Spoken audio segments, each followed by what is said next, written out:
Chairman గారు, అలాగే వేదిక ముందు చదువు చెబుతూ ఉండేవాళ్ళు ఉన్నారు, అలాగే తమ పిల్లల్ని చదివించుకుంటున్న వాళ్ళు ఉన్నారు. మధ్యలో చదువుల సారాన్ని గురించి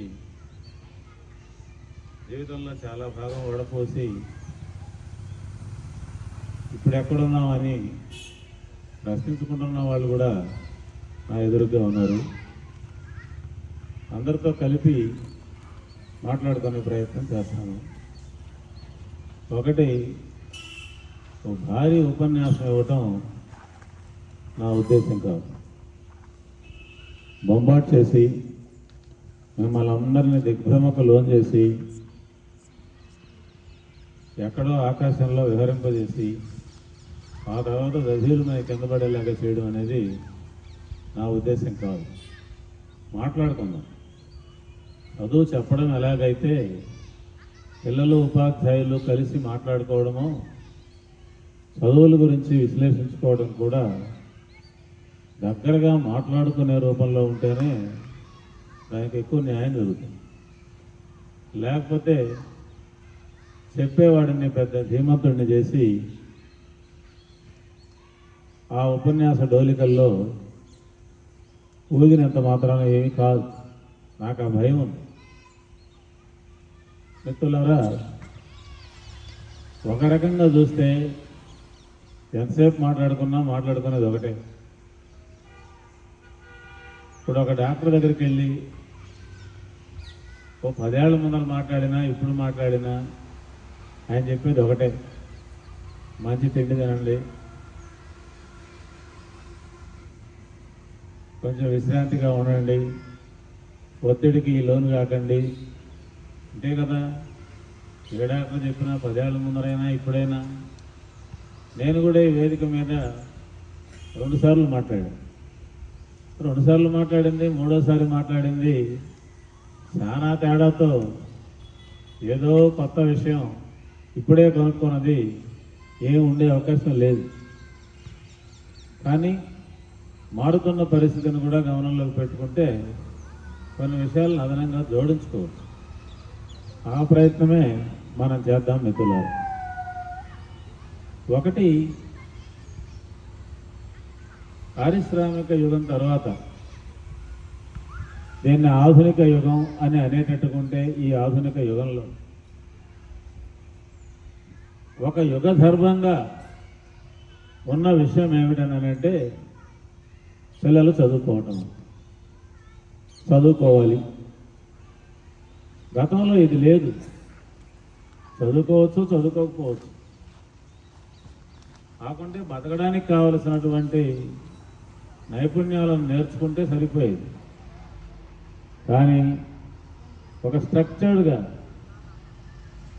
బడి పెట్టి ఆ బడిలో కొందరు ఉపాధ్యాయులు పెట్టి వాళ్ళ చేతికి కొన్ని పుస్తకాలు ఇచ్చి వాటిని సిలబస్ అని దానికి ఒక టైం టేబుల్ పెట్టి వాళ్ళ చేత చెప్పించి వీళ్ళు పరీక్షలు రాసి గట్టెక్కడము అనేటటువంటి దాన్ని చదువు అనే 3 అక్షరాల పేరుతో పెట్టి చలామణిలోకి తెచ్చింది ఆధునిక యుగం. ఓ రకంగా చెప్పాలనంటే నేను కొంత వ్యంగ్యంగా చెప్పినా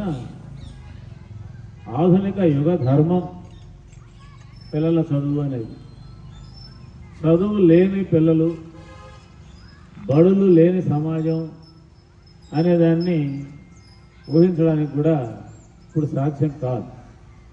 పిల్లలు కూడా ఒప్పుకోరు. మిగతా వాళ్ళతో పాటు పిల్లలు కూడా ఒప్పుకోరు.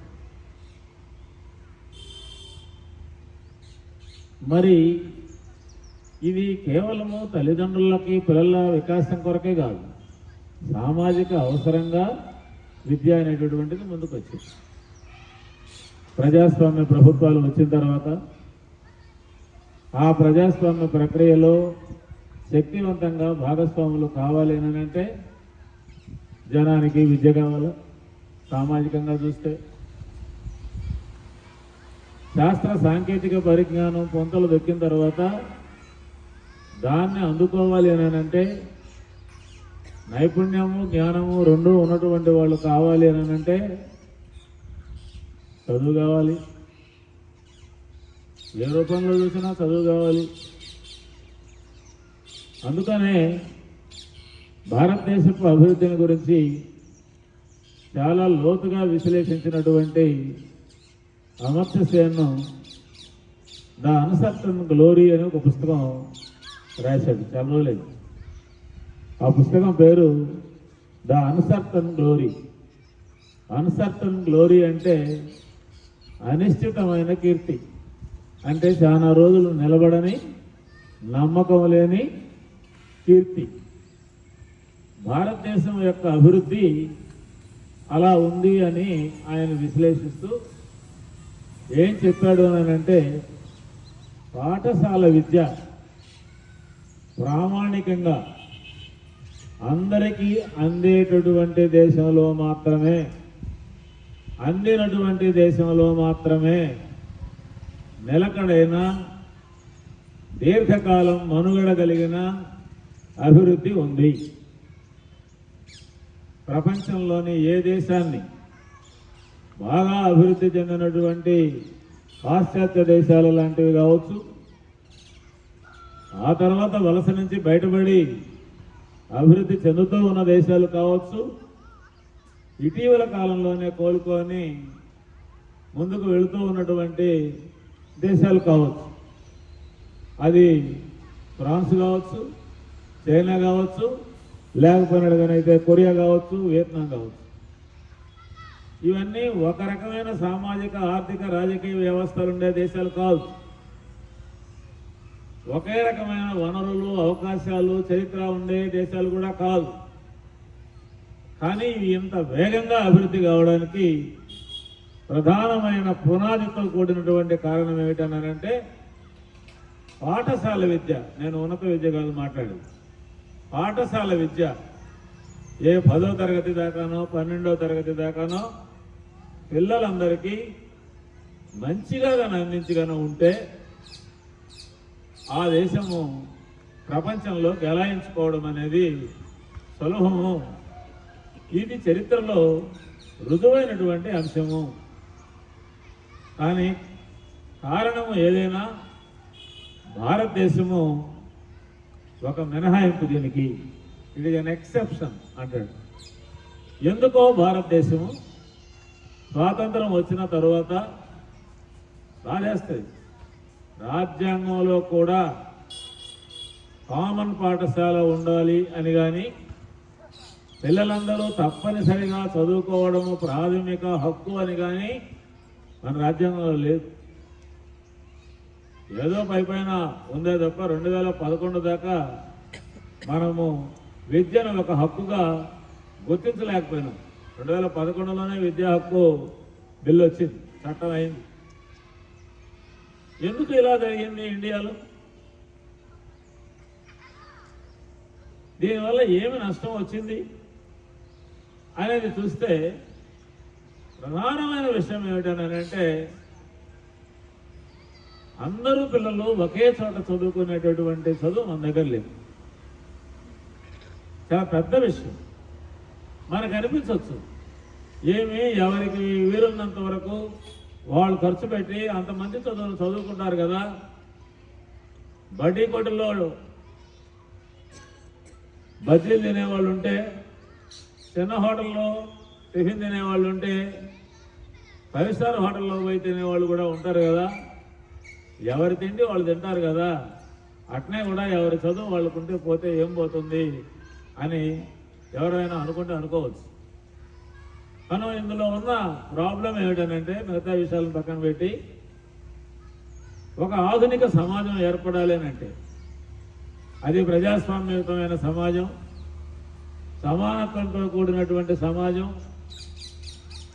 అన్ని వర్గాలకు న్యాయం జరగాల్సినటువంటి సమాజం అనే వైపు నుంచే కాకుండా అది అన్ని కోణాలలో అభివృద్ధి కావాలి అని అంటే కామన్ స్కూల్ అనేటటువంటిది తప్పనిసరి. ఇందులో 2 మార్గాలకు అవకాశమే లేదు.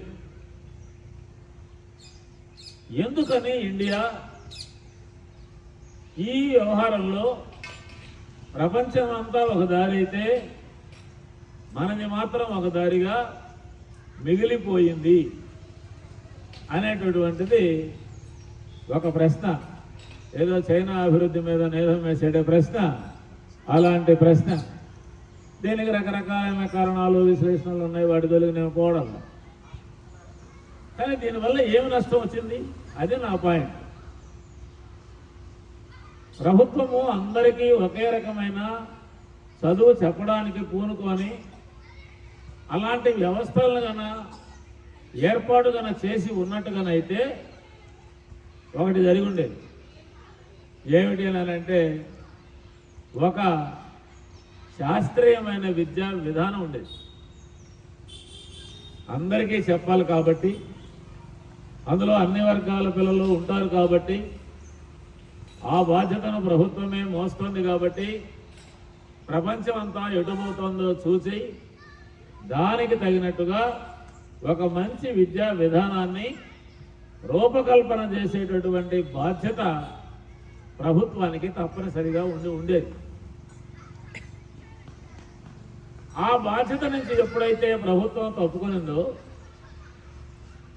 ఎవరి మార్కెట్కి చదువును వదిలేసి ఎవరిష్టం వచ్చినట్టుగా వాళ్ళు చదువుని నిర్వచించుకోవడానికి, చెప్పుకోవడానికి అవకాశం ఇచ్చేసిందో, భారతదేశంలో విద్య గందరగోళంలోకి వెళ్ళిపోయింది. ఏ చదువు అయితే ఆధునిక సమాజపు లక్షణము, యుగ లక్షణము అని అనుకుంటున్నామో, ఏది లేకుండా ప్రపంచం నడవదు అని చెప్పి అనుకుంటున్నామో, దేనికోసం ప్రతి రాజకీయ నాయకుడు వీధిలోకి వస్తే చదివే ఆస్తి, చదువుతూనే స్వర్గం అన్నట్టుగా మాట్లాడుతున్నారో, తల్లిదండ్రులు అపారమైన త్యాగాలు దేనికోసం చేస్తున్నారు? ఈ యుగంలో దేనికోసం చేస్తున్నారు? ఆర్థిక శాస్త్రవేత్తలు ఎవరైనా, జైతే ఘోష్ అని ఒక ఆర్థిక శాస్త్రవేత్తని ఆంధ్రప్రదేశ్లో రైతులకి ఆత్మహత్యలు ఎందుకు జరుగుతున్నాయి అనే దాని మీద విచారించమని ఒక కమిషన్ను వేశారు 2009లో రాజశేఖర రెడ్డి గారు ఉన్నప్పుడు. జైతే ఘోష్ జవహర్లాల్ నెహ్రూ యూనివర్సిటీలో ప్రొఫెసర్. ఆమెతో మేము కూడా మాట్లాడాము. ఆమె కోస్తా జిల్లాలకు వచ్చి చూచి ఆమె రిపోర్ట్లో ఏం రాసిందనంటే, నాకు చాలా బాధగా ఉంది. సాధారణ మధ్యతరగతి, లోయర్ మధ్యతరగతి రైతులు కూడా, కౌలుదారులు కూడా తమ పిల్లలని ప్రైవేటు పాఠశాలలకు పంపాల్సిన పరిస్థితి రావడం, అందుకోసం సంవత్సరానికి 20,000, 30,000 పైన ఖర్చు పెట్టాల్సి రావడం, పంట పండక, ధర లేక పిల్లలకు ఆ ఫీజులు కట్టడం అనేది పెద్ద సమస్యగా మారి ఆత్మహత్యలకు దారి తీయడం అనేది కూడా జరిగింది. ఎందుకు ఇంత పెద్ద ఎత్తున సాధారణ ప్రజానీకానికి కూడా చదువుల్ని భారం చేసేటటువంటి విధానాలు ఉన్నాయి? దీన్ని సరిచేసుకోవాల్సిన అవసరం ఉంది. కేవలము రైతుల ఆత్మహత్యలని పొలంతో ముడిపెట్టి, పంటతో ముడిపెట్టి చూస్తే చాలదని చెప్పాడు రాసి. ఇప్పుడు పట్టించుకోలేదు, వేరే విషయం. మేము కూడా జయంతి ఘోష్తో మాట్లాడా. ఆవిడదే మాట చెప్పి, తల్లిదండ్రులు అంత పెద్ద ఎత్తున తమ పిల్లల చదువుల మీద ఇప్పుడు అది శ్రద్ధనండి, ఆకాంక్షనండి, అత్యాసనండి, ఏదన్నా కానండి, దాని కొరకు తమ జీవితాలను వెచ్చించడానికి సిద్ధపడుతున్నారు. మరి middle class, lower middle class వర్గాల పిల్లల్ని కానీ తల్లిదండ్రులు కానీ చూసినట్టుగానే అయితే, మేము ఈ మధ్య నెల్లూరులో, ఆయన మొత్తం నెల్లూరు సిటీలో తల్లిదండ్రులు పిల్లల చదువు కొరకు ఎంత ఖర్చు పెడుతున్నారు, ప్రభుత్వం పిల్లల చదువు కొరకు ఎంత ఖర్చు పెడుతోంది అనే ఒక అధ్యయనం చేశాం. ఎంత బాధాకరమైన పరిస్థితి అనంటే, 10 లక్షల జనాభా ఉండే నెల్లూరు టౌన్లో 800 కోట్ల రూపాయలు ప్రజలు ఖర్చు పెడితే తమ పిల్లల చదువు కొరకు 12వ తరగతి దాకా రాష్ట్ర ప్రభుత్వం 96 కోట్లు ఖర్చు పెడతాం. రాష్ట్ర ప్రభుత్వం పెడుతున్న ఖర్చు 96 కోట్లు. జనం పెడుతున్నటువంటి ఖర్చు 800 కోట్ల రూపాయలు. ఈ 800 కోట్ల రూపాయలు పెడుతున్నది చాలా పెద్ద పెద్ద ధనికులే కాదు, middle class, lower middle class వాళ్ళందరూ పెడుతున్నారు. దీంతో వాళ్ళ జీవితాలు అతలాకుతలం అయిపోతున్నాయి. ఈ మధ్య నేషనల్ ఫ్యామిలీ సర్వే కూడా ఇదే మాట చెప్పుకొచ్చింది. చాలామంది భారతదేశంలో సగానికి పైగా ప్రజల యొక్క రోజువారీ ఆదాయం ఎంతో వాళ్ళ పిల్లల చదువు కొరకు పెట్టే ఖర్చు కూడా దాదాపు అంతే ఉంది. అందువల్ల వాళ్ళు తినడం తగ్గిపోయింది, సరైన ఆహారం తినడం లేదు, కన్జంప్షన్ తగ్గిపోయింది. పైకి అలా కనపడుతుందే కానీ గతంలో ఉన్నట్టుగా కూడా కుటుంబంలో ఉండలేకపోతున్నారు. తీవ్రమైన విషాదము, సంక్షోభం ఇదని చెప్పి నీతి ఆయోగ్ చెప్పింది. వాస్తవమే. ఈ ఆర్థిక సంక్షోభం వాటి సంగతి పెట్టినా ఇప్పుడు మనం చదువులంటే ఏమిటి, ఎలాంటి చదువులు కావాలనే మాట మాట్లాడుకునే దానికి న్యాయమైన పరిష్కారం ఎక్కడ దొరికి ఉండేది అని అంటే ప్రభుత్వం కన్నా చదువు చెప్పే బాధ్యత తీసుకొని దాని మీద కన్నా శ్రద్ధ పెట్టి కన్నా ఉంటే ఈ విషయాలన్నీ బయటకు వచ్చాయి. ఉదాహరణకి ఈ మధ్య సౌత్ కొరియా ప్రభుత్వము తన చదువుల పరిస్థితి మీద విశ్లేషణ చేసింది. సౌత్ కొరియాలో మంచి చదువులు ఉన్నాయి. బాగా డెవలప్ అయినటువంటి దేశాల్లో, అంటే ఈ మధ్య అభివృద్ధి చెందుతున్న దేశాల్లో వేగంగా అభివృద్ధి చెందినటువంటి ఏషియన్ టైగర్స్ కింద సౌత్ కొరియాకి గుర్తింపు. తమ పిల్లల చదువులు ఎలా ఉన్నాయనేది అది లోతుగా అధ్యయనం చేసింది. ఎందుకనంటే మొత్తం చదువు గవర్నమెంట్ చేతుల్లో ఉంది కాబట్టి చేయక తప్పదు. అది చేసినప్పుడు అది ఏమని అర్థం చేసుకునింది అని అంటే 1, 2 తరగతుల్లో అనవసరంగా కొరియాతో పాటు ఇంగ్లీష్ నేర్పడం అనేటటువంటిది సమస్యగా మారింది. కొంచెం వాయిదా వేయచ్చు, దాన్ని మునిగిపోలేదు. కొరియా భాష ఒక్కటి గట్టిగా నేర్పితే చాలు అనే నిర్ణయానికి అది వచ్చింది. ఆ నిర్ణయం పట్ల మనకి భిన్నాభిప్రాయం ఉంటే ఉండొచ్చు ఇక్కడ ఉన్న వాళ్ళకి. నా పాయింట్ అది కాదు. నా పాయింట్ ఏమిటనంటే ప్రభుత్వము విద్యారంగాన్ని నడుపుతున్నప్పుడు ప్రజలందరికీ చదువు చెప్పే బాధ్యతని అది తీసుకుంటున్నప్పుడు ఆ రంగం ఏ వైపు నుంచి ఏ వైపుకు పోతుంది, అది ఎలా ఉండాలి అని లోతుగా ఆలోచించి నిర్ణయం తీసుకోవాల్సినటువంటి అవసరం దాని మీదకి వస్తుంది. ప్రభుత్వాలకు ఆ బాధ్యత లేకుండా పాఠశాల యాజమాన్యాలకో లేకపోయినగానైతే వ్యాపారులకు అప్పచెప్పేసిన తర్వాత చదువు అనే దానికి వాళ్ళు ఏమి నిర్వచనం చెబితే అదే చదువు. నిర్వచనం చెప్పడానికి కూడా లేదు. ఎవరి ఇష్టం వచ్చింది వాళ్ళు చెప్తా ఉన్నారు అంతే. ఈరోజు జరుగుతున్నటువంటిది ఏంటంటే ఆశ్చర్యం వేస్తుంది. ఓ 10-15 ఏళ్ళకి ఇప్పటికీ మధ్య తేడా చూసినా కూడా ఏమిటిరా ఇవి, నిజంగా ఇవి చదువులేనా అనిపించే అంతగా మారిపోయింది. మీరు గమనించండి, చెప్పండి. మా బోటి వాళ్ళకు కూడా సార్ అయితే చెప్పాడు కానీ ఇది చదువులేనా అని మీరు మాట్లాడండి అని నాకు కూడా అర్థం కావడం. 10 ఏళ్ల ముందర అర్థమైంది, ఇప్పుడు అర్థం కావడం నాకు కూడా కష్టంగా ఉంది.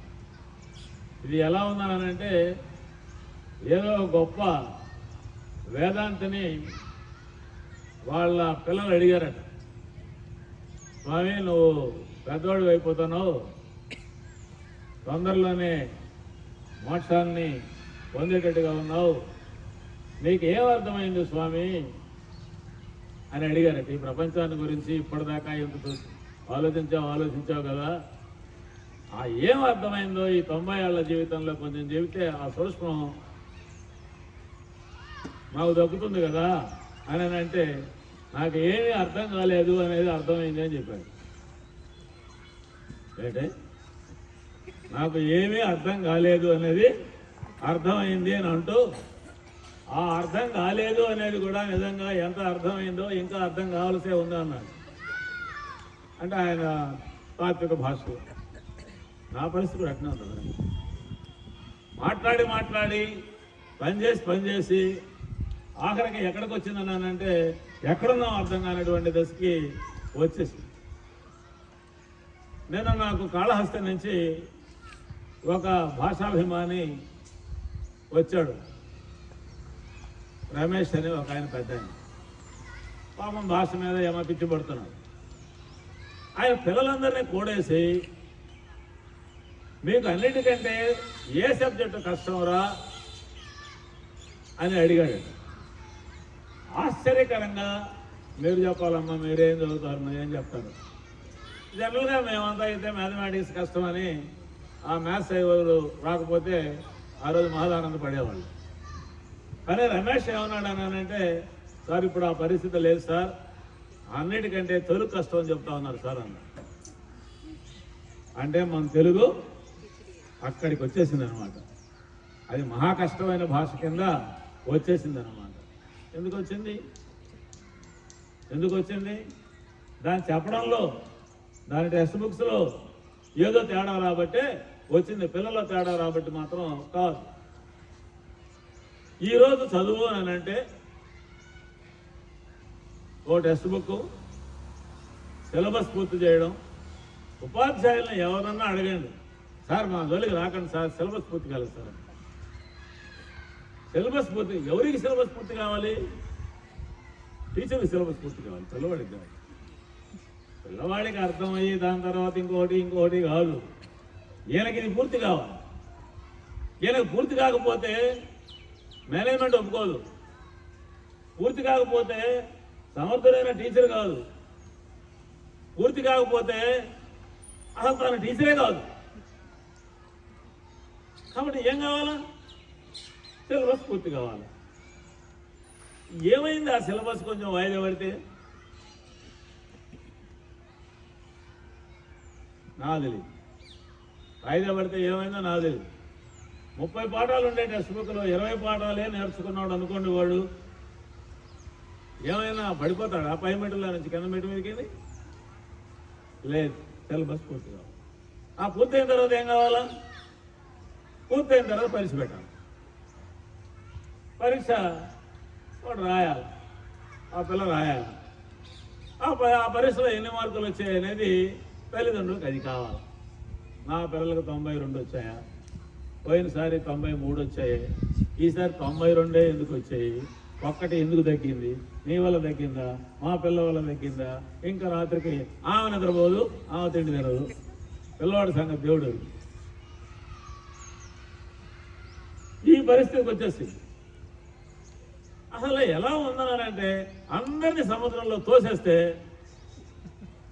దారి తెలియక ఈలుకుంటా పిల్లలను పట్టుకొని తల్లిదండ్రులను పట్టుకొని పిల్లలు, వీళ్ళిద్దరిని పట్టుకొని టీచర్లు ఏదో కొట్టుకుపోతున్నట్టుగా కనిపిస్తూ ఉంది తప్ప పిల్లలు వికసించేవాళ్ళు, ఎదగాల్సినటువంటి వాళ్ళు వీళ్ళు కూర్చొని ఆప్యాయంగా మాట్లాడుకోవడం, ఆడుకోవడం, పాడుకోవడం, ఒకరితో ఒకరు కబుర్లు చెప్పుకోవడం అనే పద్ధతి అనేది ఒక చదువు అనే మాటను అంగీకరించడానికే వీలు కానంతగా ఈ మధ్యకాలంలో చదువులు మారిపోయినాయి.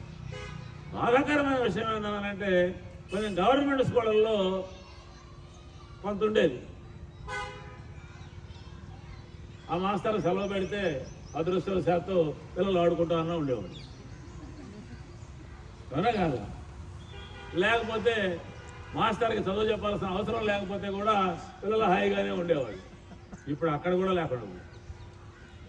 అక్కడ చదువు చెప్పినా చెప్పకపోయినా పిల్లలు మాత్రం కదలకుండా కూర్చోబెడితే తప్ప అది చదువు కాకుండా పోయే పరిస్థితి వచ్చేసింది. చదువు అని అంటారు. పేరెంట్స్ కూడా మా పిల్లలకి ఆటలు అక్కర్లేదు. ఎవరైనా ఒక్క పేరెంట్ అయినా బడిలో చేర్చేటప్పుడు మా పిల్లలు ఆడుకోవడానికి స్థలం ఉందా, మీ చదువుల్లో మా పిల్లలని 1 గంట ఆడించేటటువంటిది కూడా ఉందా అనేవాళ్ళు ఉన్నారా?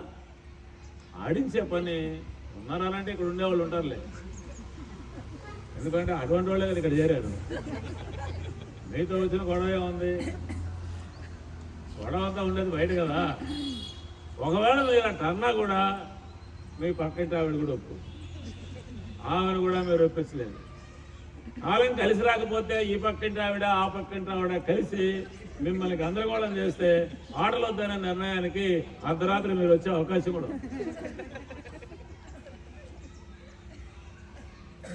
కానీ దుర్మార్గం కదా ఇది, దుర్మార్గమా కాదా? పిల్లలు బడికి రాకముందు అసలు అది కూడా పాయింటే. ఇంతకుముందు దాకా 5 ఏళ్ళు దాటేదాకా బడికి వచ్చేవాళ్ళు కాదు.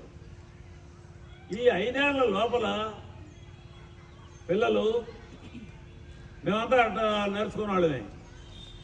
మీలో కూడా ఇక్కడ ఎదుర్కొనే వాళ్ళు కూడా చాలామంది 5 ఏళ్ళు దాటిన తర్వాతనే బడికి పోయేటారు అనుకుంటా. నిజం చెప్పాలనంటే ఈ 5 ఏళ్లలో నేర్చుకున్నంత బడిలో నేర్చుకునే సమస్య లేదు. హాయిగా ఆడుకునేవాళ్ళం, అందువల్ల శరీరం ఆరోగ్యవంతంగా ఉండేది. ఈ బడిలోకి వచ్చాక అది పోయింది. బాగా మాట్లాడేవాళ్ళం, వసపోసినట్టు మాట్లాడేవాళ్ళం. మా మాటలకు తట్టుకోలేక తల్లిదండ్రులే ఒరే నాయనా పారిపోతాననేటటువంటి విధంగా మాట్లాడేవాళ్ళం. ఈ దిక్కుమాలిన బడిలోకి వచ్చిన తర్వాత మాట్లాడడం మహా అపరాధం అయిపోయింది. మౌనం, నిశ్శబ్దముగా ఉండవలెను. బడిలోకి ఎంటర్గానే కనపడేది ఏంటంటే ఎప్పటిదాకా ఎంత పెద్ద ఎత్తున మాట్లాడుతున్నటువంటి వాడు నోరు మూసుకొని ఉండు అనే దాంతో నీ బడి స్టార్ట్ అయిపోయింది. వాడు అది చూడంగానే ఇంకా అది వినగానే ఇది మన లోకం కాదురా నాయన, తీసుకొచ్చి చంద్రమోహన్ మండలంలోనో అంగారగ్రహంలోనో వేశారు. ఇక్కడ నడవడం అక్కడ నడవడం లాగా ఉండదు, అక్కడ నిలబడి నడిచేవాళ్ళు ఇంక పాకుతూ నడవాలని చెప్పి అనుకునే పరిస్థితికి విద్యార్థిని రప్పించేటటువంటి విధంగా పిల్లలు ఎంత బాగా నేర్చుకుంటారు. పిల్లలు అసలు ఎంత శక్తివంతులు, ఎంత క్రియేటివ్ సృజనాత్మకత ఉండేటటువంటి వాళ్ళు. ఆ 5 ఏళ్లలో పిల్లలు ఎంత అద్భుతమైనటువంటి ఆరోగ్యానికి సంబంధించి ఆటలు, పాటలు, కథలు, ప్రపంచాన్ని గురించి అర్థం చేసుకోవడం, బాధ్యత. చెల్లో లేకపోతే తమ్ముడో ఉంటే చేతితో పట్టుకొని తీసుకొని రావడం బడికి కానీ మరో చోటికి కానీ. ఇవన్నీ ఎవరు నేర్పారమ్మా? నీ దిక్కుమాలిన బడి లేదు కాబట్టి వాడు బతికిపోయాడు. ఈ బడి లాగానే ఈ బడి అప్పటి నుంచే కానీ ఉండుంటే, పుట్టినప్పటి నుంచి కన్నా మా నారాయణ గారిని బడి పెట్టమని కానీ చెప్పి ఉన్నాడు కానీ అయితే వాడికి మాటలు వచ్చే సమస్య లేదు. దానికి ఇంకేదో కావాల్సిందే తప్ప. మరి అంత చైతన్యవంతంగా, అంత అద్భుతమైనటువంటి తెలివితేటలతో భాష, ఎంత అద్భుతమైన భాష. 5 ఏళ్ల పిల్లలకి ఇంట్లో ఆలాపాలంగా ఉండేటటువంటి బిడ్డకి అలా ఎలాంటి భాష వచ్చు? ఎవరన్నా ఆ భాషను రికార్డ్ చేయండి. వాళ్ళు మాట్లాడేటువంటి మాటల్ని, లేదా వాళ్ళని ఒక కబురు చెప్పమనో కథ చెప్పమనో చెబితే దాన్ని మీరు దయించి రికార్డ్ చేయండి. నేను అనుకుంటా మహాభారతం రాసిన తిక్కన గారిది ఏ భాషో ఆ పిల్లవాడిది అదే భాష. అంత సజీవమైన, అంత పరిసరాలతో సంబంధం ఉండేటటువంటి, లోపల నుంచి హృదయం తన్నుకొచ్చేటటువంటి అద్భుతమైనటువంటి భాష 5 ఏళ్ళ 6 ఏళ్ల బిడ్డకి పరిసరాలలో పాల్గొనడం ద్వారా, వాళ్ళతో వీళ్ళతో మాట్లాడడం ద్వారా వస్తాం. ఇందులో కీలకమైన అంశం ఈ రకమైనటువంటి జ్ఞానం, సోకాళ్ళు జ్ఞానం. ఆ జ్ఞానం అనడం కూడా భయం వేస్తుంది. రావడానికి ఒక మెయిన్ కారణం ఏంది? ప్రధానమైనటువంటి కారణం ఏంది? ఆ అభివృద్ధిని నిర్ణయించిన, నిర్దేశించిన ఒక కీలకమైనటువంటి అంశం ఏమిటి ఆ వయసులో? భాష. భాష, వాళ్ళ అమ్మ భాష, వాళ్ళ చుట్టుపక్కల వాళ్ళ భాష, వాడు పరిసరాలలో పాల్గొనడానికి తగినటువంటి సొంత భాష, ఆ భాషలో స్వేచ్ఛగా స్వతంత్రంగా కార్యకలాపాలు నిర్వహిస్తున్నాడు కాబట్టే అది ఆడుకునేటప్పుడు కానీ, లేకపోతే అల్లరి చేసేటప్పుడు కానీ, గొడవ చేసేటప్పుడు కానీ, మంచిగా ఏదైనా మాట్లాడుకునేటప్పుడు కానీ అద్భుతమైనటువంటి తన పరిసరాల భాషలో వాడు స్వేచ్ఛగా సంతోషంగా స్వతంత్రంగా పాల్గొంటున్నాడు కాబట్టి మాత్రమే ఆ బిడ్డ ఆ రూపంలో ఎదగలిగాడు. లేకపోయినట్టుగానైతే ఆ బిడ్డ ఎదగడానికి అవకాశం లేదు. కానీ దురదృష్టవశాత్తు ఇప్పుడు పేరెంట్స్ బడికి పోక ముందరనే ఇంగ్లీష్ నేర్పాలని చాలా తంటాలు పడుతున్నాం. వీళ్ళకి రాని ఇంగ్లీషు వాడికి చెప్పి వాడితావు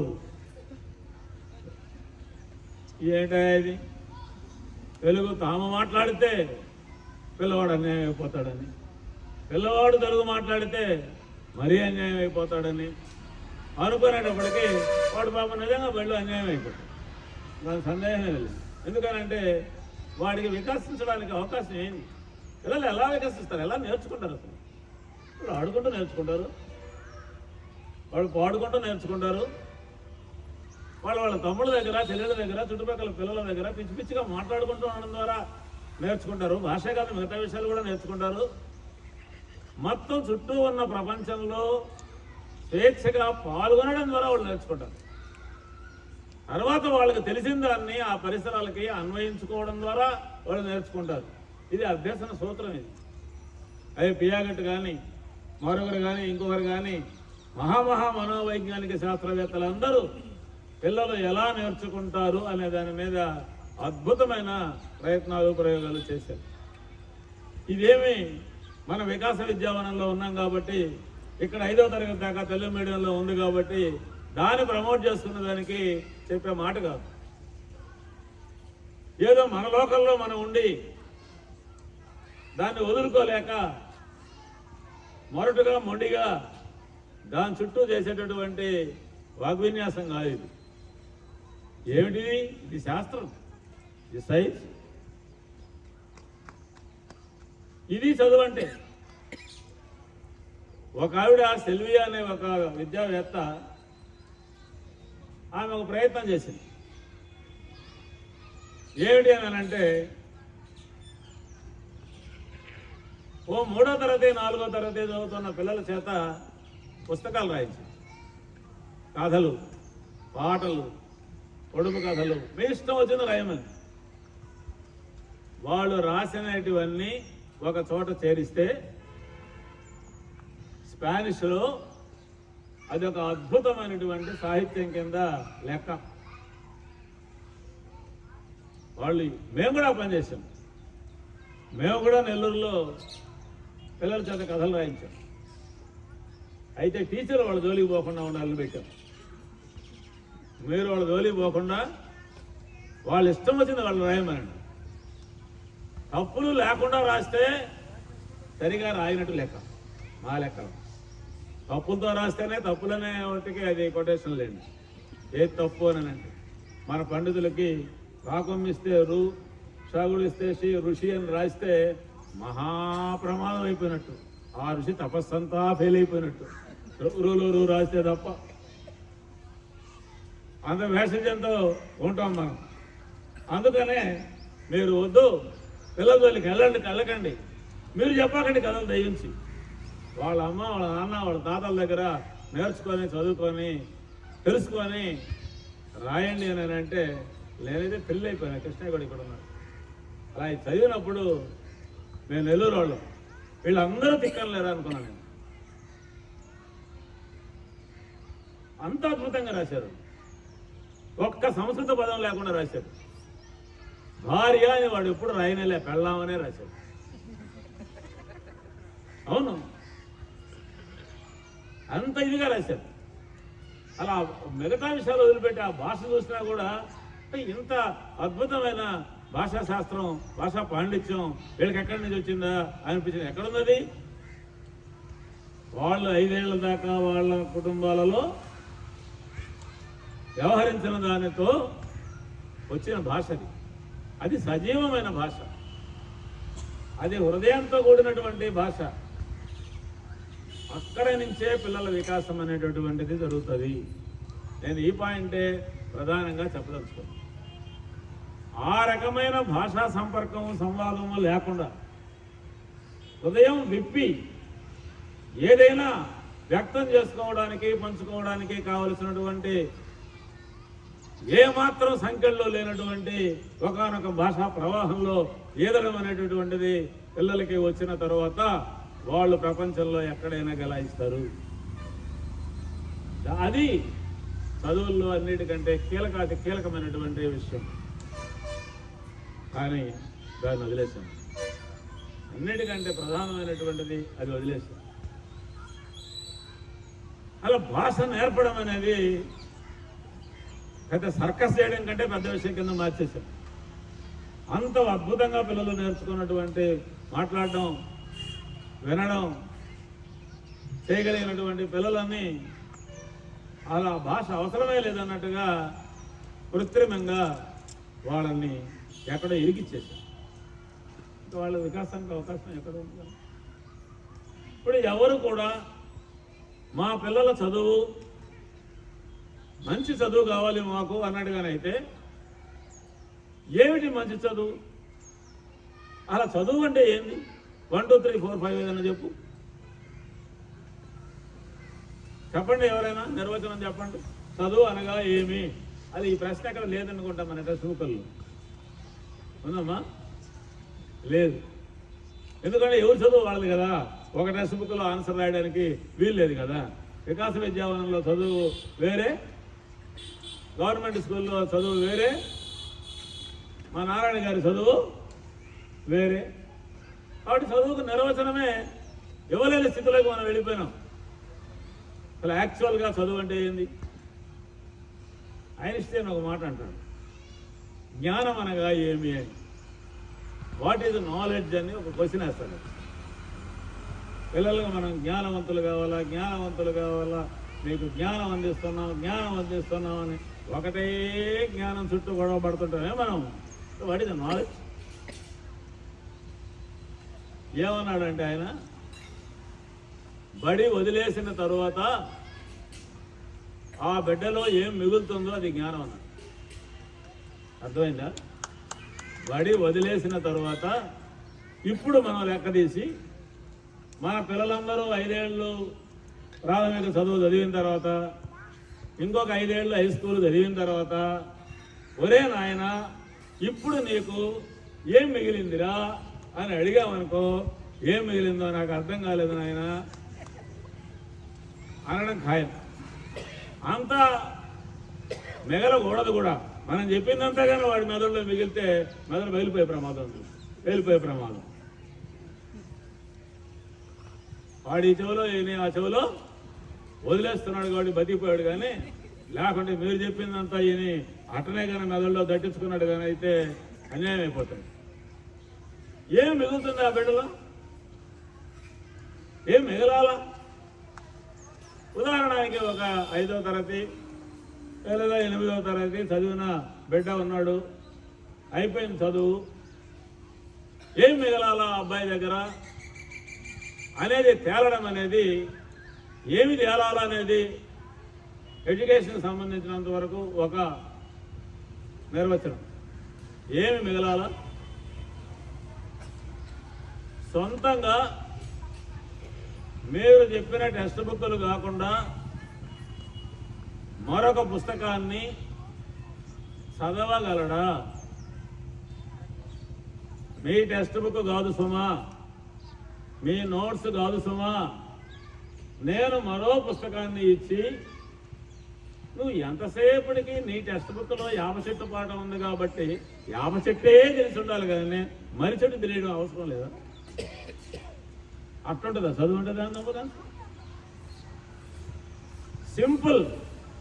మీ పిల్లలంతా మీరు ఏ పాఠశాలల్లో పిల్లల్ని చదివించుకున్నా మీ బిడ్డ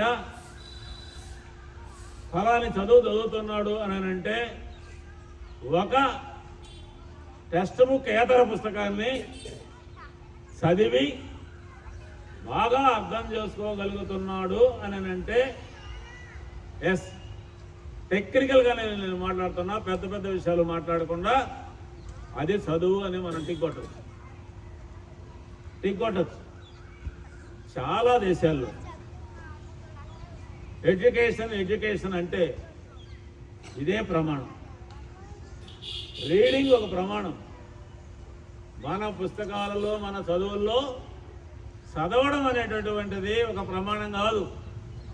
గుర్తుపెట్టుకోవడం అనేది, పరీక్షల్లో రాయడం అనేది మాత్రమే మనకు ప్రమాణం కాదు.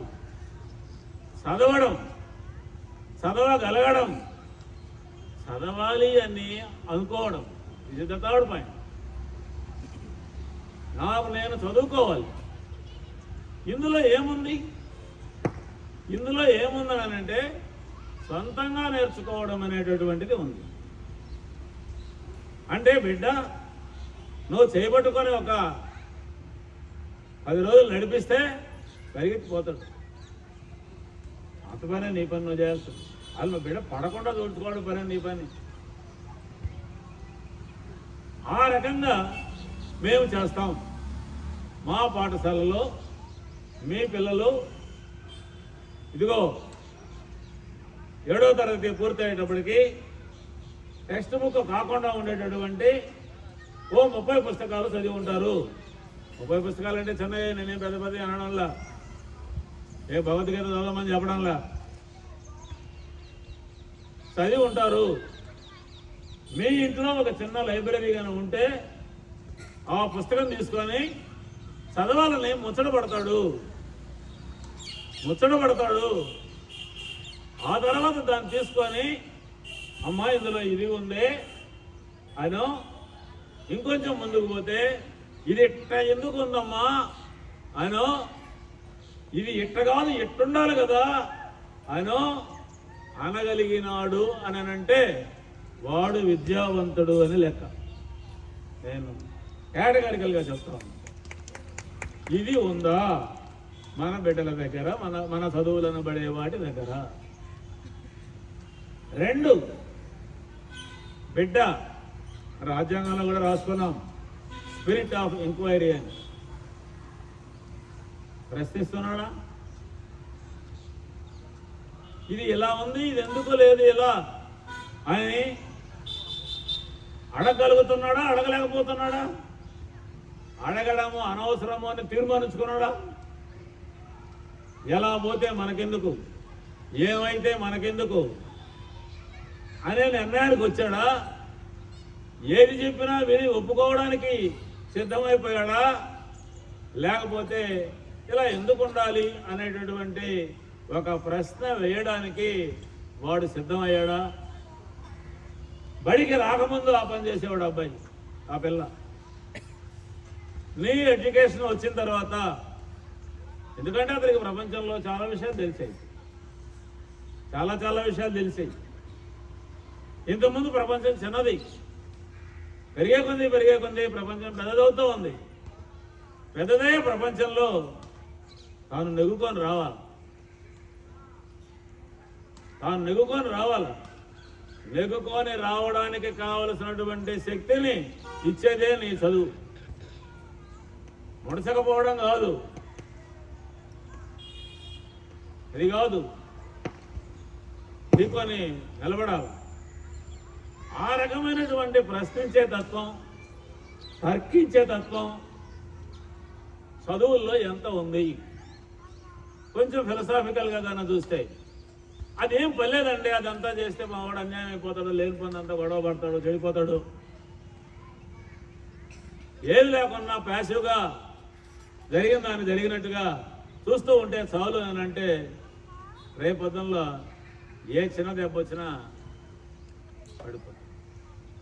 మొన్న ఒక లెక్క వచ్చింది, 152 మంది ఎంబీబీఎస్ చదివే పిల్లలు గత 5 ఏళ్లలో ఎంబీబీఎస్ చదువుతూ ఆత్మహత్య చేసుకున్నారు. డాక్టర్లు అయిన తర్వాత ప్రాక్టీస్ లేక ఆత్మహత్య చేసుకోలేక, అటువంటి వాళ్ళు ఎవరు నాకు కనపడకూడదు. చదువుతూ 152 మంది పిల్లలు ఎంబీబీఎస్ చదివే వాళ్ళు ఆత్మహత్య చేసుకున్నారు. సరే, ఏదో ప్రేమతోనో ఇంకొకటితోనో మరొకటితోనో మీరు చెప్పచ్చు. ఏమైనా 12 ఏళ్ళు చదువుకున్న తర్వాత అందులో కూడా అంత పెద్ద చదువుకు తగినట్టుగా చదువుకున్న తర్వాత ఒక వయసులోకి వచ్చినటువంటి బిడ్డ ఎందుకని ఆత్మహత్య చేసుకునే అంత బేలగా మారాలా? ఎందుకు మారాడు? నీ 12 ఏళ్ల చదువు, 13 ఏళ్ల చదువు ఏం చేసేవాడిని? నీ చదువుల బాధ్యత ఏమీ లేదా? ఆ పరిస్థితుల్లో ఆ బిడ్డ నెట్టిన తర్వాత తట్టుకోలేకుండా ఆత్మహత్యకు పూనుకునేటటువంటి పరిస్థితి వస్తే దాన్ని ఎదుర్కోవడానికి కొంచెమైనా శక్తిని నీ చదువులు ఇవ్వలేదా? రేపు పొద్దున బడి నుంచి బయటకు పోయిన తర్వాత ప్రపంచంలో అలాంటివి 100 వస్తాయి కదా, 100 వస్తాయి కదా. వచ్చినప్పుడు తట్టుకోవాలి కదా. మరి ఆ పని చేయడానికి తగినటువంటి సామర్థ్యాన్ని ఇవ్వకపోతే చదువు ఎందుకు? నేను ఇంకొంచెం పెంచవచ్చు, మరికొంచెం పెంచవచ్చు. మరి ఈ ప్రపంచం మనకిష్టం లేనట్టుగా నడుస్తూ ఉంటే, ఎక్కడికి పోతుందో అర్థం కాకుండా ఉంటే దాంట్లో భాగస్వామి కావలేదా? జోక్యం చేసుకోవలేదా? ఎవరు జోక్యం చేసుకోకుండానే ఉండుంటే మనం ఇంత దూరం ప్రయాణం చేసి ఉండేవాళ్ళమా? ఇప్పుడు ఇక్కడికి వచ్చి కూర్చొని మాట్లాడుకునే వాళ్ళమా? ఎంతమంది ఎంత త్యాగాలు చేశారు, ఎన్ని అపారమైనటువంటి త్యాగాలు చేశారు. ఈ రోజు కూడా చేస్తూనే ఉన్నారు. 14 ఏళ్ల బిడ్డ, 12 ఏళ్ల బిడ్డ కూడా రాజ్యాంగం చేతిలో పెట్టుకొని ప్రశ్నించడం అనేటటువంటిది ఎలా సాధ్యమవుతోంది? నిజంగా ఆ రకంగా ఈ ప్రపంచం విషయంలో తాను జోక్యం చేసుకోవడం అనేటటువంటిది అలవాటు చేయనిటువంటి చదువు ఉంది. అది ఆ బిడ్డను అన్యాయం చేస్తే సమాజాన్ని అన్యాయం చేస్తే. అమాయకంగా మనమైనా గోరిలమా? అందరం బేబే అనడానికి, ఒకటి బేబే అంటే ఇంకోటి బేబే అనడానికి, ఒకటి బేబే ఒకటి బేబే అంటే ఇంకోటి బాబా అనాలా? అనడం కదా మనుషుల యొక్క లక్షణం. మరి అది కూడా ఎడ్యుకేషన్ అంటే ఏంది అని అడిగితే 1, 2, 3, 4 కింద చెప్పదు. దురదృష్టవశాత్తు పోనీ ఇవన్నీ లేకపోయినా ఆరోగ్యంగానైనా ఉన్నాడా? ఆరోగ్యంగానైనా ఉన్నాడా? ఈ మధ్య మొన్న పేపర్లో వచ్చింది. ఏమిటి? నర్సరీ స్కూల్ పిల్లలకి ఏ జబ్బులు వస్తున్నాయి అని. దాదాపు పిల్లల వైద్యులు అందరూ చెప్పేది ఏంటంటే అంత చిన్న వయసులో 10-15 మంది పిల్లలు ఒక చోట ఉండడం అనేది కరెక్ట్ కాదు అని. ఖాయంగా ఇన్ఫెక్షన్ వచ్చి తిరుగుతుంది. ఇక్కడ ఇంకా 2 డాక్టర్లు కూడా ఉంటారు.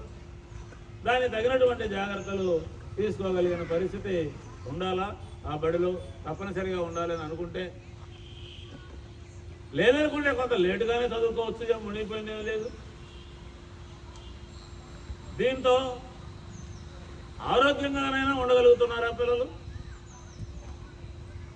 అలా మొత్తంగా ఇప్పుడు ఎలా ఉందనంటే, ఎవరో ఒక రచయిత అన్నాడు, ఈరోజు అమెరికాలో ఉన్న ప్రాబ్లం ఏమిటనంటే క్యాన్సర్ వస్తుందని ప్రాబ్లం కాదు, ఒక్కొక్కరు అది పెద్ద ప్రాబ్లం ఉందని.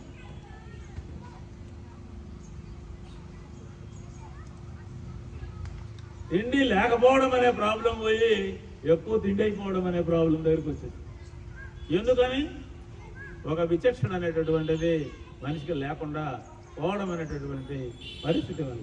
కనీసం శక్తివంతుడైన ఆ వయసులో ఆ కండరాలు బలంగా ఉండేటట్టు, ఆ ఎముకలు బలంగా ఉండేటట్టు, ఆ మెదడు బలంగా ఉండేటట్టు ఉండడానికి తగినటువంటి ఏర్పాటైన బడిలో లేకుండా, బడి నాకేం సంబంధం లేదు దీంతో, ఇది చదువు కాదు, ఇది చదువు కాకుండా వేరే విషయం, అది ఇంకెక్కడన్నా తెలుసుకోండి అని చెప్పడమే అయినట్టుగానే అయితే ఎంత దుర్మార్గం అండి, ఎంత అన్యాయం అండి. మేజర్ ఇష్యూ ఇప్పుడు జరుగుతున్నటువంటిది. దీన్ని ఆలోచించండి,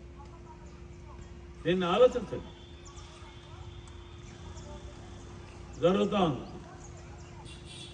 కానీ అన్ని చోట్ల ఇలాగే జరుగుతుందా? ప్రపంచం అంతా ఇట్నే ఆలోచిస్తుందా?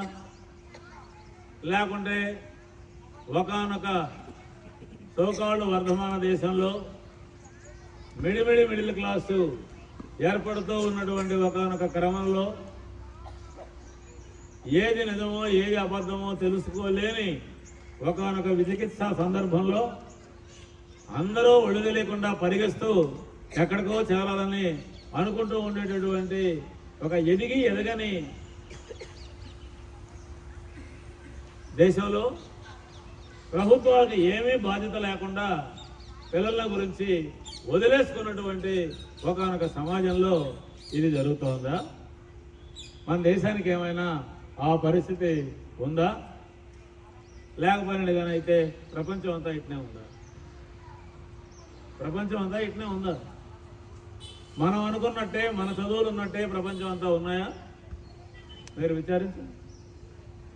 మీ పిల్లలు చాలామంది అమెరికాలో ఉన్నారు. అమెరికాలో ఏ రకమైన చదువులు ఉన్నాయో విచారించండి.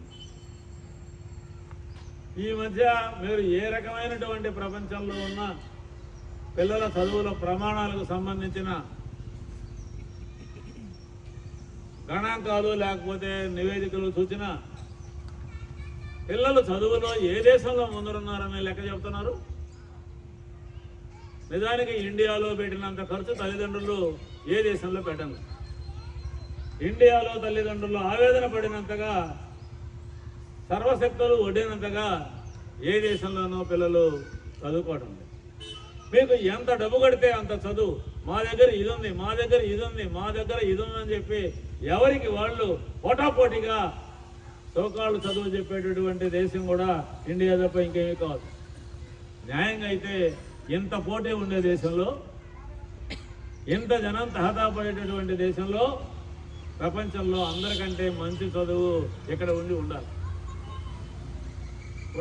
న్యాయంగా అయితే. కానీ మనం ఎక్కడున్నాం? ఇన్ని రకాలైనటువంటి ఇంటర్నేషనల్ స్కూళ్ళ నుంచి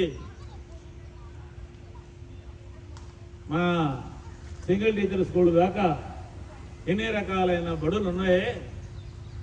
పెద్ద నాగరికత చరిత్ర ఇవంతా మనకు ఉన్నాయని చెప్పి మాటి మాటికి మాట్లాడుకుంటూ కూడా ఉంటామే. ఎక్కడున్నాం మనం? ప్రపంచంలో పాఠశాల విద్యారంగంలో పిల్లల ప్రమాణాలు ఎలా ఉన్నాయి అనేది పరిశీలించేటటువంటి ఒక పరీక్ష లాంటిది ఉంది.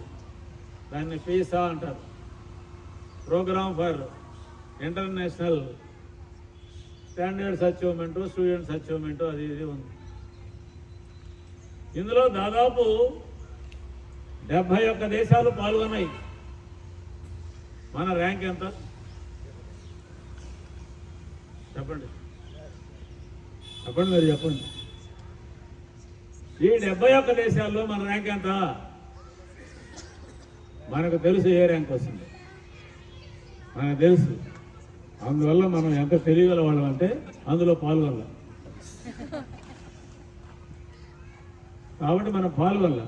మేము పాల్గొనుంటే విశ్వగురువులం అయినా అనొచ్చు. పాల్గొన్నాం. దేశం మొత్తంగా కాదు, కొన్ని పాఠశాలల్ని ఇప్పుడు కూడా కేంద్రీయ విద్యాలయాలని ప్రవేశ చేసినట్టుగా చేయాలని అనుకుంటున్నాం. నేననేది 75 ఏళ్ళు దాటిపోయి 78 ఏళ్ళు వచ్చిన స్వతంత్ర భారతదేశంలో దీర్ఘమైనటువంటి నాగరికత ఉండేటటువంటి దేశంలో ఎందుకని బుడ్డ పిల్లాడి కన్నా నిన్నగాక మొన్న మేలుకొన్న వియత్నాం కన్నా చదువులు ఎందుకు వెనకబడున్నామయ్యా? ఎందుకు వెనకబడున్నామనంటే ఇలాంటి చదువులు చెప్పడం వల్లే వెనకబడి. అందువల్ల ఏమవుతుందని అంటే ఈ బుడగ ఏదో ఒక రోజు బదులవుతుంది. ఎందుకు బదులవుతుంది అని అంటే మనమేమి ఇప్పుడు ఒంటరిగా ఉండగలిగిన పరిస్థితి లేదు.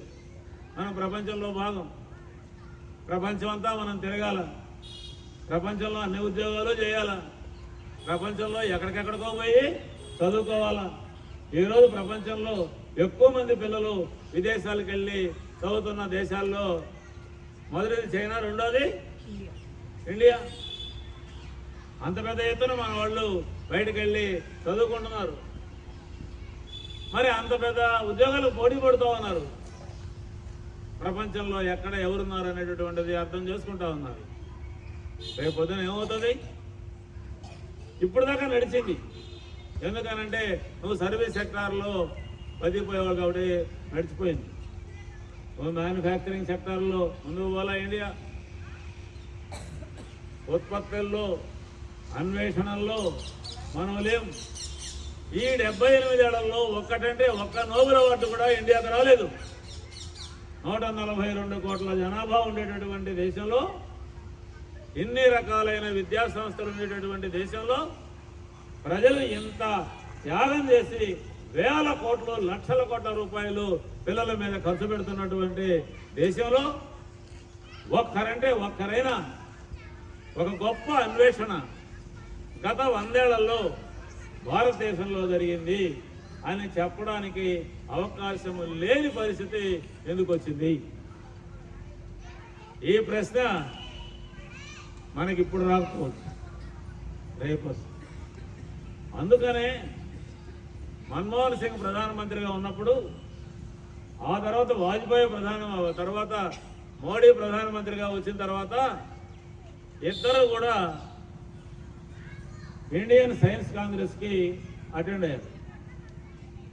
ఆశ్చర్యకరంగా బహుశా ఇద్దరికి రాసిచ్చినప్పుడు ఒకడేనేమో నాకు తెలీదు, ఏం మాట్లాడారు అంటే భారతదేశంలో మాతృభాషలో మనం చదువు చెప్పనందువల్ల శాస్త్ర సాంకేతిక రంగాల్లో వెనకబడ్డాము. ఈ మాట నేను చెప్పలా, ఎవరు చెప్పారు? ప్రధానమంత్రులు చెప్పారు. ఒక ప్రధానమంత్రి కాదు, వాళ్ళిద్దరూ వేరే పార్టీల ప్రధానమంత్రులు. ఒక ఆయన వరల్డ్ బ్యాంక్కి పనిచేసిన ఆయన, ఒక ఆయన సాక్షాత్తు జగద్గురు. ఇద్దరు ఏం చెప్పారు? ఇద్దరు ఒకే మాట చెప్పారు, మన చదువుల్లో లోపం ఉంది, మనము మన పిల్లలని సృజనాత్మకంగా ఆలోచింపగలిగేటట్టుగా చేయలేకపోయినాము, ఏదో కొన్ని నైపుణ్యాలు అందించడమే చదువు అని అనుకున్నాము. నైపుణ్యము జ్ఞానము ఒకటి కాదు, జ్ఞానము వికాసము కూడా ఒకటి కావు. మరి ఆ రకమైన చదువులు లేకపోయినందువల్ల మనం పెద్దగా నష్టపోయినామని సైన్స్ కాంగ్రెస్లో ఇద్దరు ప్రధానమంత్రులు చెంపలేసుకున్నట్టుగా మాట్లాడారు. వాళ్ళకే అర్థమవుతోంది, వాళ్ళకు కూడా అర్థమవుతోంది మనం ఎక్కడో దారి తెప్పామని. అందువల్ల ఉదయం బిగినింగ్లో నందు శ్రీశ్రీ గారి పాట పాడాడు. ఏమని? నిజంగానే గ్రహిస్తుందా? నిజంగా జరుగుతుందా? ఇవి మారతాయా? వికాస విద్యావనం చెప్పినట్టే చదువులు ఉండడము సరైంది ఏమో కదా అనైనా అనుకుంటారా? అక్కడ ఏదో జరుగుతోంది, మిగతా వాళ్ళకంటే అది తేడానట కదా, భిన్నమట కదా, పెంగి చూద్దాం అని అనుకుంటారా? లేకపోతే అలాంటిదే మాకు కూడా కావాలి కదా అని అంటారా అనే ప్రశ్నలు వెనకెళ్తున్నాయి కానీ ముందుకు పోవడం లేదు. శ్రీశ్రీ గారు గ్రహించడం లేదని అన్నట్టుగా అన్నాడు. అందువల్ల కొంచెం అపనమ్మకం కలుగుతోంది అన్నట్టుగా ఆ పాటతో ప్రారంభించారు. మీరందరూ కూడా ఆ పాట సరిపోయిందిలే మన మనస్తత్వానికి అని అనుకున్నారేమో నాకు తెలియదు. అంతే కదా అని మిత్రులారా,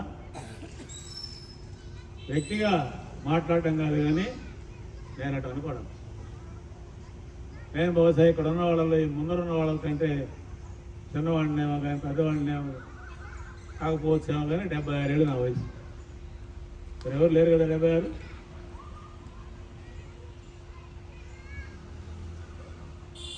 నేను అటు అనుకోవడం.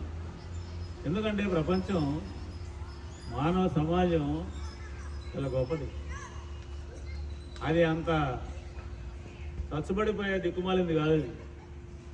అలా ఉంటే ప్రపంచం ఎప్పుడో కోల్పడిపోయింది. పెద్ద కదువు కాటకాలు వచ్చి కోట్ల మంది చచ్చిపోయినప్పుడు అంతరించిపోయి ఉండాలి ప్రపంచం. మహామహా యుద్ధాలు వచ్చినప్పుడు సర్వనాశనం జరిగిపోయినా మళ్ళీ గట్టి కదా కొట్టుకుంటూ పైకి వచ్చినట్టుగా వచ్చింది ప్రపంచం. ఈరోజు కూడా బహుశా గతంలో ఎప్పుడూ లేనంత ఒకనొక సంక్షోభం కూడా కనిపిస్తాం. మీకు అర్థం కాలేదేమో కానీ ట్రంప్ వ్యవహారం మొన్ననే వచ్చాయి లెక్కలు. గుజరాత్లో వాళ్ళు గత 5 ఏళ్లలో భారతదేశంలో 65 లక్షల మంది పిల్లలు బడి మానేశారు. నేను చెప్పలా, పార్లమెంటులో మాతా శిశు సంక్షేమ శాఖ మంత్రి సావిత్రి ఠాకూర్ గారు ఈ విషయం చెప్పారు. ఇండియాలో 65 లక్షల మంది మానేశారు. ఆశ్చర్యకరంగా 2024, 25, 26 అంటే ఈ 2 ఏళ్లలో ఒక్క గుజరాత్లోనే 11 లక్షల మంది మానేశారు. ఇప్పుడు ఇంకా మానేసే పరిస్థితితో ఆశ్చర్యకరంగా గుజరాత్లో గవర్నమెంట్ స్కూళ్ళలో పిల్లలు పెరుగుతూ ఉన్నారు. గవర్నమెంట్ స్కూళ్ళు బాగుండే కాదు, ట్రంప్ గారి దయ వల్ల. ఎందుకని? గుజరాత్లో ఉన్నది వజ్రాల వ్యాపారం. ఆ వజ్రాలను వాళ్ళు స్థానం పెడతారు, ఎక్కడెక్కడి నుంచో తెచ్చినటివి ప్రాసెస్ చేశాక అమెరికాకు పంపిస్తారు. అమెరికాలో వాటి మీద విపరీతమైన సుంకాలు వేసిన తర్వాత ఇది కాస్త పడుకున్న తర్వాత పని వాళ్ళకి పని లేదు. పని లేకపోతే బళ్ళల్లో ఏం చేయాలి? పిల్లల్ని 8th క్లాస్ దాటితే అమ్మాయిల్ని బడన్నా అనిపించాలి, లేదంటే గవర్నమెంట్ బడికైనా పంపించాలి. పరిస్థితుల్లో వచ్చి ప్రపంచంలో ఎక్కడో అంతే, ఎక్కడో ఏదో రాలే. గుజరాత్లో ఆ పరిస్థితి జరిగింది. సేమ్ కృష్ణా జిల్లాలో కూడా నీకు ఆక్వా సంబంధించి ప్రాబ్లం ఇదే. అలా కృష్ణా జిల్లాలో ఒక రీడింగ్ ఏంటంటే అబ్బాయిల కంటే అమ్మాయిలు 8వ తరగతి తర్వాత బడి మానేస్తున్నారు. ఎందుకు ఈ పరిణామాలు ఎక్కడి నుంచి వచ్చి? ఇవంతా రాజకీయాలని లేకపోతే మరొకటని ఇంకొకటని అనుకుంటే కుదరదు. నేరుగా అవి మన మీద ప్రభావం కలిగిస్తుంది.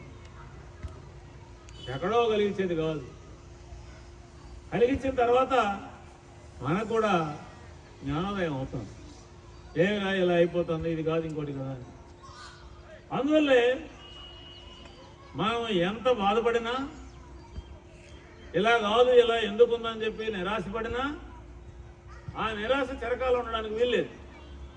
ఖచ్చితంగా ఇది కాదు ఇది అనేటటువంటి జ్ఞానం మానవ సమాజానికి వచ్చి తీరుతుంది. అలా ఇండియాకి తేల్చుకోవాల్సినటువంటి పరిస్థితి కూడా ఈరోజు వచ్చింది. గతంలో లాగా ఇండియా నాన్ ప్లేయర్ కాదు. ఇప్పుడు ఇది ఒక మిడిల్ ప్లేయర్. తానే చెప్పుకుంటూ ఉంది నేను 3వ ఆర్థిక శక్తిని అని. నిజంగా కూడా 140 పైన కోట్ల జనాభా ఉండే దేశం, ఓ మిడిల్ క్లాస్ జనాభా ఏ దేశంలో కన్నా ఎక్కువగా ఉండేటటువంటి దేశం, పెద్ద ఎత్తున వినిమయ సంస్కృతి పెరుగుతున్నటువంటి దేశం. మరి ఇలాంటి దేశం ప్రపంచంలో ఒక పాత్ర పోషించాలి. పోషించకపోతే ఒక పెద్ద చారిత్రక తప్పిదంగా మిగిలిపోతుంది, నష్టపోతుంది. ఈ పరిస్థితుల్లో మనం తట్టుకొని నిలబడాలని అంటే మనలో ఎక్కడ లోపం ఉందో దాన్ని సరిచేసుకోవాలి. ఎక్కడ లోపం ఉంది అని చూస్తే మనము అన్వేషణల్లో వెనుకబడ్డాం, మనం శాస్త్ర సాంకేతిక పరిజ్ఞానంలో వెనుకబడ్డాం, ఆధునిక సైన్స్లో వెనుకబడ్డాం. మిగతా ఉంటే ఉండొచ్చు కాక, సైబర్ కూలీలుగానో లేకపోయినట్టుగానో అయితే ఇతర కూలీలుగానో పనికొస్తే పనికి రావచ్చు కాక, ప్రపంచాన్ని జయించడానికి కావలసినటువంటి సాంకేతిక విప్లవం, శాస్త్ర విప్లవం అనేటటువంటిది ఇండియాలో జరగాలని అన్నట్టుగానైతే నేను ఖాయంగా చెప్తున్నా, ఈ విద్యారంగంలో మార్పులు వచ్చి తీరాలి. ఎక్కడ ఉంది దీని ప్రాణం అంటే మాయల పక్కేరు ప్రాణం చిలకలో ఉన్నట్టు భారతదేశము రాబోయే కాలంలో ఎదుర్కొనే సమస్యలకు పరిష్కారంగా కానీ లేదా రాటుదేలి ప్రపంచంలో ఒక స్థానం సంపాదించుకొని నిలదొక్కుకోవాలి అన్న ఈ రెండింటికి ఎక్కడ ఉంది కీలకమైన అంశం అనంటే మన చదువుల్లో ఉంది. ఇందులో మార్పు వచ్చే తీరాలి. నిజమే, చాలా ఘోరంగా ఉంది, చాలా దయనీయంగా ఉంది. మేము ఉపాధ్యాయులతో కూడా మాట్లాడుతుంటాం. పోనీ ఇలాంటి చదువుల వల్ల వాళ్ళు ఏమైనా బాగున్నారా అని అడిగితే, సార్ అసలు ప్రాణమే ఉండడం లేదు సార్, క్లాస్ రూమ్లో కూర్చుంటే మా చేతుల్లో ఏమీ ఉండడం లేదు సార్, అంతా ఎడ్యుటెక్ కంపెనీ వాడు తయారు చేసి ఇచ్చిన ఆ మెటీరియల్ ఉంది, ఆ మెటీరియల్ని కండక్షన్ చేయడం తప్ప మేము చేసే పని కూడా ఏం కనపడడం లేదు సార్. పేరెంట్స్ కూడా మాకు మార్కులు వస్తే చాలయ్యా, నువ్వు కథలు చెప్పాకు, నువ్వు ఇంకోటి చెప్పాకు, అవన్నీ మాకు అక్కర్లేదు, ఎవడికి కావాలి అవన్నీ అని అంటున్నారు సార్. ఎందుకో ఈ ఉద్యోగం చేయాలని అంటే అంత ఇష్టంగా కూడా లేదు సార్, ఏదో నడుపుతున్నాం బండి అని ఒక పెద్ద సెక్షన్ ఉపాధ్యాయులు కూడా ఫీల్ అవుతుంది. వాళ్ళు కూడా ఆనందంగా ఏం లేదు. ఉపాధ్యాయుడు బాగలేక, బిడ్డ బాగలేక, తల్లిదండ్రులు తమ బిడ్డలు ఏమవుతారో అర్థం కానటువంటి ఒక దశలోకి వచ్చి దేశం మొత్తం ఒక సంక్లిష్టమైనటువంటి సందర్భంలో తాను ఎక్కడున్నానో అర్థం చేసుకునే శక్తి దానికి లేక ఉండేటటువంటి ఓ పెద్ద సంక్షోభాన్ని ఏదో ఒక రోజు పరిష్కరించుకోక తప్పదు కదా. పరిష్కరించుకోక తప్పదు, పరిష్కరించుకొని తీరుతుంది. అప్పుడు దారెత్తుకోవడానికి ముందుకు వస్తుంది. అయితే లాస్ట్ పాయింట్ నేను చెప్పేది ఏంటంటే, కొందరైనా దీని గురించి సీరియస్గా ఆలోచించారు. ఇక్కడ వికాస విద్యావనం టీచర్లే తల్లిదండ్రులే ఉన్నారా, లేకపోతే ఏదైనా ఔత్సాహికంగా ఎవరైనా వచ్చారా, వీళ్ళేనా అనేది పాయింట్ కాదు. ఎక్కడో ఒక చోట ఈ చర్చ ప్రారంభం కాదు. ఈ చర్చ ఎంత చిన్నదిగానైనా ప్రారంభం కావాలి. క్రమక్రమంగా ఈ చర్చ విస్తరించాలి. చర్చ అనేటటువంటిది, ఆలోచన చేయడం, ప్రారంభం కావడం అనేటటువంటిది ఏ సమాజానికైనా ఊహించడానికి వీల్లేనంత మలుపు తిరిగే పరిస్థితిని తెస్తుంది. అదొక వాస్తవం. అది అందువల్ల ఎంతమంది ఉన్నాం, ఎంత పెద్ద సమాజంలో మనం ఎంత, ఈ ప్రపంచం అంతా అలా పోతుంటే మనం ఎదురుదిగి అనవసరంగా చావడం తప్ప ఏముంది? పాయింట్ అది కాదు. ఇది న్యాయమైంది కాదు, ఇది శాస్త్రీయమైంది కాదు, అందువల్ల ఇది స్థిరమైంది కూడా కాదు. ఇది నిలబడదు. ఈ నిలబడదనే పాయింట్ని ఎవరో ఒకరు ముందుగా ఆలోచించి పట్టుకోవాలి. ప్రపంచంలోని తాత్వికులందరూ చేసిన పని అది. వాళ్ళు ముందుగా, మనకంటే కొంచెం ముందుగా ఏమవుతుంది అనేటటువంటిది చూసి ఏదో ఒక సిద్ధాంతాన్ని తయారు చేశారు, ఏదో ఒక ప్రయత్నాన్ని చేశారు, నలుగురిని కూడేశారు. పరిపక్వం అయిన తర్వాత సమస్య మరింత తీవ్రమై తట్టుకోలేని పరిస్థితి వచ్చిన తర్వాత మార్గం ఏమిటి అంటే, ఆ ఇద్దరు చెప్పింది కదా అసలైన పాయింట్ ఆయన అక్కడికి చూడాల్సిన పరిస్థితి వచ్చి తీరుతుంది. ఆ పనిని మనం చేయాలి. ఆ పనిని చేయాలి అని అంటే మన తల్లిదండ్రుల్లో ఈ చర్చ స్టార్ట్ కాదు. అలా బాధాకరమైన అంశం కూడా ఏంటంటే, మన విద్యారంగంలో ఉన్న ఒక మేజర్ బలహీనత తల్లిదండ్రుల భాగస్వామ్యం ఏమీ లేకపోవడం. తల్లిదండ్రుల భాగస్వామ్యం ఎక్కడ దాకా ఉంది? బిడ్డను తీసుకొచ్చి బడిలో గేటు దగ్గర వదిలేయడం దాకా ఉంది, ఫీజు కట్టడం దాకా ఉంది. ఈ రెండో తప్ప నా బిడ్డ బడిలో ఏమవుతున్నాడు అని తొంగి చూసేటటువంటి ప్రమేయం లేదు. కనీసం వినియోగదారుల హక్కులు కూడా లేవు తల్లిదండ్రులకి.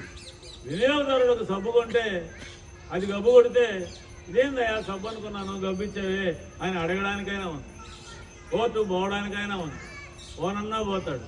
కానీ ఏంటో నా బిడ్డని ఎదురు పంపిస్తే 5 ఏళ్ళైనా నోరు తెరవలేకుండా ఉన్నాడే అని అడగగలిగినటువంటి, అడిగేటటువంటి, పట్టించుకునేటటువంటి, వాళ్ళను కూడా పరిగణనలోకి తీసుకునేటటువంటి విద్యా వ్యవస్థ భారతదేశంలో లేదు. ఈ మందు ఎక్కడ ఉందనంటే పేరెంట్స్ ప్రమేయం పెరగాలి. పేరెంట్స్ ప్రమేయం పెరగాలనంటే పేరెంట్స్కి ఏది చదువు అనే దాని పట్ల అవగాహన పెరగాలి. రెండు, వాళ్ళు సంఘటితం కూడా కావాలి. పేరెంట్స్ అసోసియేషన్స్ బలంగా పెరగాలి. ఒక ఉపాధ్యాయుల అసోసియేషన్లు ఉన్నాయి, విద్యార్థుల అసోసియేషన్లు కూడా పెద్ద పిల్లలైతే ఉన్నాయి. రాజకీయ నాయకులకి వాళ్ళకి అందరికంటే పెద్ద అసోసియేషన్లు ఉండనే ఉన్నాయి. ఎవరికి లేదు. ఎవరైతే సర్వత్యాగాలు చేస్తున్నారో, ఎవరైతే బిడ్డల మీదనే సర్వ ఆశలు పెట్టుకొని జీవితం అంతా ధారపోస్తున్నారో, తమకంటే తమ బిడ్డలు బాగుండాలని ఆవేదన పడుతున్నారో, ఆ తల్లిదండ్రులకి ఏ ప్రమేయము లేకుండా ఉండడం అనేది భారతదేశపు విద్యారంగంలో ఉన్న ఒకానొక పెద్ద బలహీనత. ఇది కూడా ఎక్కడో చోట బ్రేక్ కావాలి. నా అభిప్రాయంలో ఇది కూడా బ్రేక్ కావాలి. పేరెంట్స్ ఏది చదువు, ఏమైంది నా బిడ్డ అనేది అర్థం చేసుకోవడం, ఏదో స్కూల్లో ఏమి ఎక్సర్సైజులు ఇస్తే, ప్రాజెక్టులు ఇస్తే వాటిని చేయించడం కాదు మిషన్ల లాగా. ఎందుకు ఈ ప్రాజెక్టు నా బిడ్డకి ఏం ఉపయోగపడింది, ఎందుకు ఈ హోంవర్క్ నా బిడ్డకి ఏం ఉపయోగపడింది అని. ఎందుకంటే పేరెంట్స్ ఇప్పుడు చదువులేని వాళ్ళు కాదు. అంతేకాదు, వాళ్ళు 2వ తరం 3వ తరం చదువుకుంటున్నటువంటి వాళ్ళు కూడా, వాళ్ళ తల్లిదండ్రులు కూడా చదువుకున్నారు. భారతదేశపు పేరెంట్స్లో ఎక్కువ మంది ఇప్పుడు చదువుకున్న పేరెంట్స్ వచ్చేసారు. వాళ్ళకు తెలుసు ఆ బడిలో ఏం జరిగిందో, వాళ్ళకు తెలుసు తాము చదువుకున్నప్పుడు ఎన్ని వంకర్లు తిరగాల్సి వచ్చిందో. కాబట్టి దాంట్లో నుంచి నా బిడ్డకు ఇలాంటి చదువు కాదు కదా, మరొక రకమైన చదువు కావాలి కదా అనేటటువంటి స్పృహ కూడా తల్లిదండ్రుల్లో పెరగడమే కాదు, వాళ్ళు పార్టిసిపేట్ చేయాలి. నో, ఇలా కాదు, ఇలా ఉండాలి. ఎవరు ప్రశ్నిస్తే, ఎవరు డిమాండ్ చేస్తే, ఎవరు ఇది మాకు కావాలని అడిగితే ఈ పరిష్కారం అవుతుంది సమస్య తల్లిదండ్రులలో మాత్రమే ఇది ఉంది. తల్లిదండ్రులు అంటే నేను చెప్పేది ప్రజానీకం. అప్పటిదాకా మనలాంటి నోరుండేవాళ్ళు, లేకుంటే రకరకాల పరిశీలనలు చేసినటువంటి వాళ్ళు, ఆవేదన పడేవాళ్ళు, అంతో దీన్ని సజీవంగా ఉండేదానికి, కొంచెం ఒక్కొక్క అడుగైనా ముందుకు పడేదానికి మన ప్రయత్నాలు మనం చేస్తూనే ఉండాలి. మనం చేసే ప్రతి చిన్న ప్రయత్నం కూడా రేపు వేయబోయే పెద్ద అడుగుకి అది ప్రారంభం అవుతుంది అని నమ్మాలి. ఆ వైపున నమ్మి మనం ఈ చదువుల గురించి పట్టించుకునే వాళ్ళంగా మారడానికి నా మాటలు ఏమైనా ఉపయోగపడి ఉంటే ఎంతో న్యాయం జరిగిందని చెప్పి నేను అభిప్రాయపడుతున్నాను. మిత్రులారా, ధన్యవాదాలు మీ అందరికీ.